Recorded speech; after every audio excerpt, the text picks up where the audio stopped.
बहुत समय पहले की बात है। एक अत्यधिक गरीब लड़का था। वह हर रोज खाने के लिए भटकता था और कहीं न कहीं से खाना इकट्ठा करता था, पर हर रोज उसका खाना कहीं गायब हो जाता था। एक दिन उसे पता चला कि एक चूहा उसका खाना चुराता है, तो उसने उस चूहे को पकड़ा और उससे पूछा कि तुझे पता है कि मैं इतना गरीब हूँ, फिर भी तू मेरा खाना चुराता है। अगर तुझे चुराना ही है तो किसी अमीर का क्यों नहीं चुराता?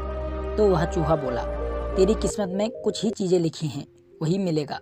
भले तू कितनी ही कोशिश कर ले, भले तू कितना भी इकट्ठा कर ले, उसे अपने पास नहीं रख सकता। यह जानकर लड़का बहुत शौक हुआ कि ऐसा कैसे हो सकता है।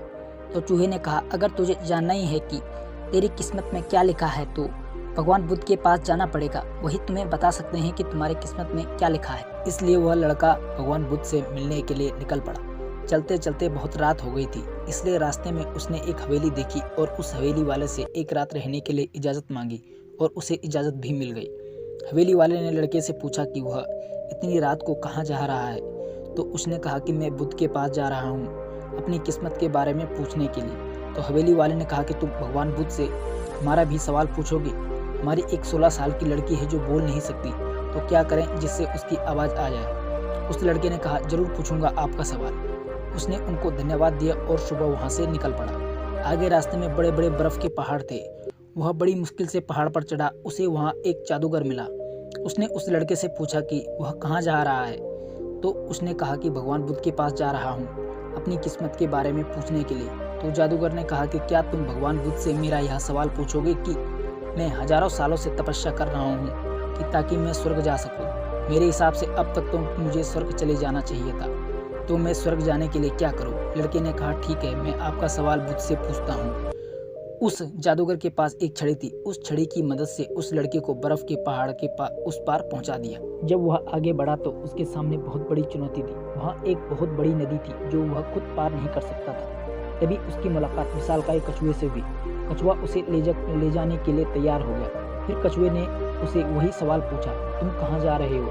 तो उसने सब बताया। तो कछुए ने भी एक सवाल पूछने के लिए कहा, मैं 400 सालों से ड्रैगन बनने की कोशिश कर रहा हूँ, पर अभी तक नहीं बन पाया, तो मैं ऐसा क्या करूँ जिससे मैं ड्रैगन बन जाऊँ? लड़के ने कहा, मैं आपका सवाल जरूर पूछूंगा। कछुए ने लड़के को अपनी पीठ पर बिठाया और नदी के पार पहुँचा दिया। आखिरकार लड़का भगवान बुद्ध के पास पहुँच गया। वहाँ बहुत सारे लोग थे। भगवान बुद्ध ने कहा, एक व्यक्ति के केवल 3 सवालों का ही जवाब दूंगा। लड़का एकदम शॉक हो गया, क्योंकि उसे तो 4 सवाल पूछने थे। वह सोचने लगा उसे कौन से 3 सवाल पूछने चाहिए। उसने कछुए के बारे में सोचा कि कछुआ 400 सालों से ड्रैगन बनने की कोशिश कर रहा है, जादूगर 1000 सालों से स्वर्ग जाने के लिए तपस्या कर रहा है, और वह लड़की बिना बोले कैसे पूरी जिंदगी निकाल सकती है। फिर खुद के बारे में सोचा कि मैं तो सिर्फ गरीब हूँ, मैं तो मांगकर अपनी ज़िंदगी गुजार सकता हूँ, पर कछुआ, जादूगर और लड़की की परेशानियाँ तो मेरी परेशानियों से बहुत बड़ी हैं। तो लड़के ने उनके 3 सवाल भगवान बुद्ध से पूछे। बुद्ध ने जवाब दिया कि कछुआ 400 सालों से ड्रैगन बनने की कोशिश कर रहा है, पर अपने कवच को छोड़ने के लिए तैयार नहीं है। जब तक वह कवच नहीं छोड़ेगा तब तक वह ड्रैगन नहीं बन सकता। वहीं जादूगर अब तक अपनी छड़ी नहीं छोड़ेगा तब तक वह स्वर्ग नहीं जा पाएगा। और लड़की, जब उसका जीवन साथी मिल जाएगा वह बोलने लग जाएगी। यह सुनकर लड़का वापस कछुए के पास आया और उसे सब कुछ बताया। तो कछुए ने अपना कवच निकाल दिया। जैसे ही कवच निकाला, उसमें से कीमती मोती निकले। वह मोती कछुए ने लड़के को दे दिए और वह ड्रैगन बन गया। फिर जादूगर के पास गया, सारी बात बताई। तो जादूगर ने अपनी जादू की छड़ी लड़के को दे दी और वह स्वर्ग चला गया।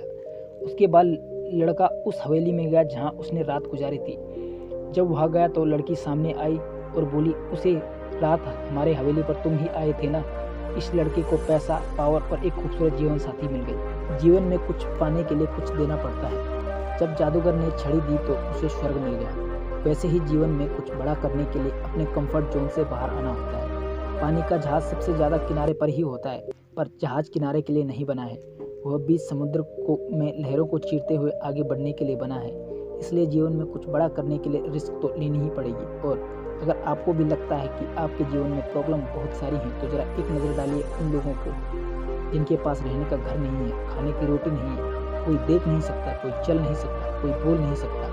क्या आपकी प्रॉब्लम उनकी प्रॉब्लम से बड़ी है? Stay positive, be happy.